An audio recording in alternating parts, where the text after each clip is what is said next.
tous, cette vidéo est l'épisode 1 de la série sur le bilan psychomoteur. Afin de mieux comprendre et mieux se repérer dans les tests qu'utilisent les psychomotriciens, cet épisode traite de la structure et de la construction des tests moteurs et neuromoteurs. Pour savoir quel test choisir, quel test utiliser avec vos patients, leur pertinence, je vais vous présenter la structure des tests et comment ils sont construits, en vous parlant d'aspects quantitatifs, qualitatifs, des observations transversales ou longitudinales, et la différence entre les tests qu'on appelle de performance motrice et ceux qu'on va appeler plutôt des échelles neuromotrices ou neuropsychomotrices. Tous les tests standardisés normés ont un aspect quantitatif en raison d'un étalonnage qui consiste à établir des catégories ordonnées de référence à partir d'un échantillonnage normatif. Cela va permettre un classement d'une valeur individuelle, celle de notre patient, par rapport à l'ensemble des valeurs caractéristiques d'une population.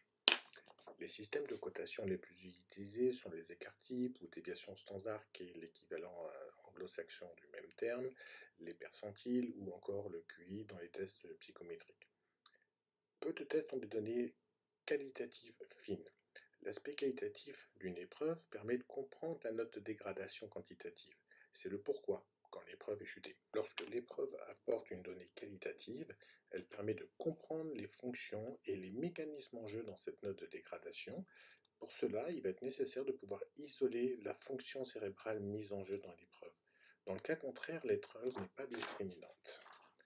Dans la littérature scientifique, d'ailleurs, les épreuves de performance motrice sont de plus en plus critiquées pour leur manque de discrimination, car les épreuves font appel à trop de fonctions cérébrales simultanément.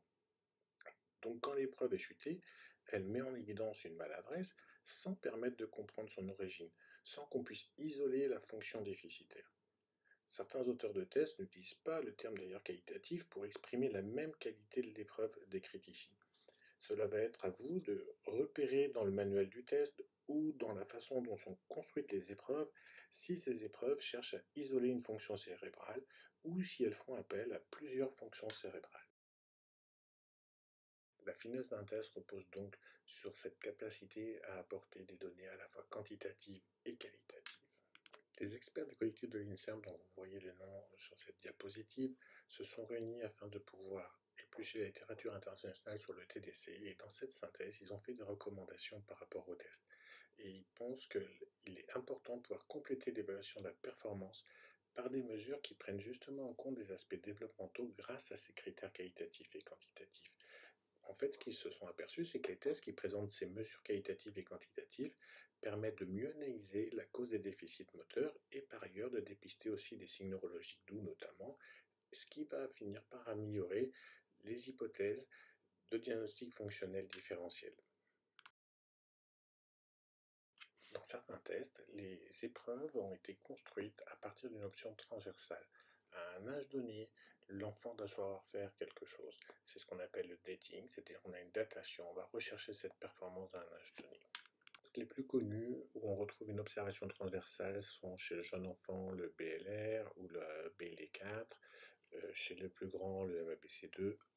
Afin d'avoir une observation longitudinale, le test doit avoir certaines qualités, et les épreuves notamment doivent être les mêmes quel que soit l'âge. Afin d'obtenir une observation longitudinale, l'épreuve doit permettre d'observer la maturation cérébrale chez l'enfant. Elle peut alors être réellement considérée comme neurodéveloppementale, ce qui est fondamental dans les TND.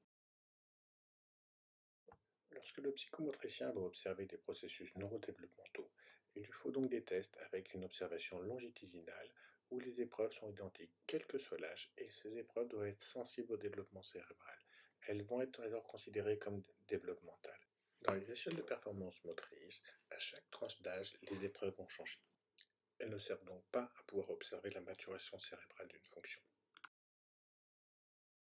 Dans la synthèse du collectif d'experts de l'INSERM sur le TDC, vous pouvez retrouver les tests classés en fonction de l'exploration de la performance motrice ou les tests qui vont évaluer principalement le développement neuromoteur qui est sous-jacent à une fonction motrice en jeu.